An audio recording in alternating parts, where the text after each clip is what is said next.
আপনি কি নিজেকে অন্যদের চেয়ে কম যোগ্য মনে করেন? নিজেকে ছোট মনে হওয়া কি আপনার অভ্যাসে পরিণত হয়ে গেছে?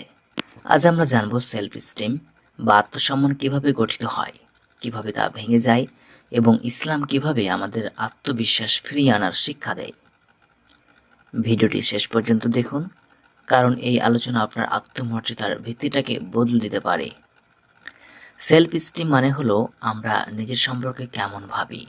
মনোবিজ্ঞানে এটাকে বলা হয় কোর বিলিফ। এই কোর বিলিফ যদি ছোটবেলায় নেতিবাচক অভিজ্ঞতা, উপহাস, অবহেলা কিংবা ব্যর্থতার কারণে খারাপ হয়ে যায়, তাহলে সেলফ এস্টিম কমে যায়। এর ফলে আমাদের কি হয়? নিজের সিদ্ধান্তে সন্দেহ হয়, বারবার নিজেকে দোষী মনে হয়, অন্যদের চেয়ে কম মনে হওয়া, সোশ্যাল অ্যাংজাইটি ও ইনফেরিয়রিটি কমপ্লেক্স। ইসলাম আমাদের শেখায়, তুমি আল্লাহর সৃষ্টি, তুমি ব্যর্থ নও। পবিত্র কোরআনে আল্লাহ তাআলা সূরা ৩-৪ নম্বর আয়াতে বলেন, আমি তো মানুষকে সর্বোত্তম গঠনে সৃষ্টি করেছি।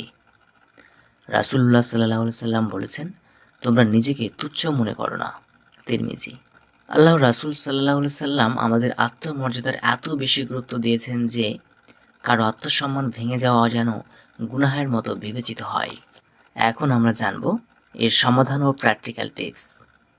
১ নম্বর, নেগেটিভ সেলফ টক বন্ধ করুন। নিজেকে বলুন, আমি যথেষ্ট ভালো, আল্লাহ আমাকে পছন্দ করেন। ২, দোয়া ও আত্মপ্রত্যয়। প্রতিদিন বলুন, হে আল্লাহ, আমাকে সেই আত্মবিশ্বাস দিন যেন আমি তোমার বান্দা হিসেবে মাথা উঁচু করে চলি। ৩, স্মার্ট লক্ষ্য নির্ধারণ করুন। ছোট ছোট কাজ সফলভাবে শেষ করলে সেলফ এস্টিম গড়ে ওঠে। ৪, পজিটিভ লোকদের সঙ্গে থাকুন, যারা আপনাকে উৎসাহ দেয়, তাদের সঙ্গে সময় কাটান। আপনি যতই ভুল করুন, আল্লাহর কাছে আপনি মূল্যবান। তাই আজ থেকে নিজেকে সম্মান করতে শিখুন। ইসলাম আপনাকে ভেঙে ফেলার জন্য নয়, গড়ে তোলার জন্য। আজকে এখানে শেষ করছি, দেখা হবে পরবর্তী পর্বে ইনশাআল্লাহ।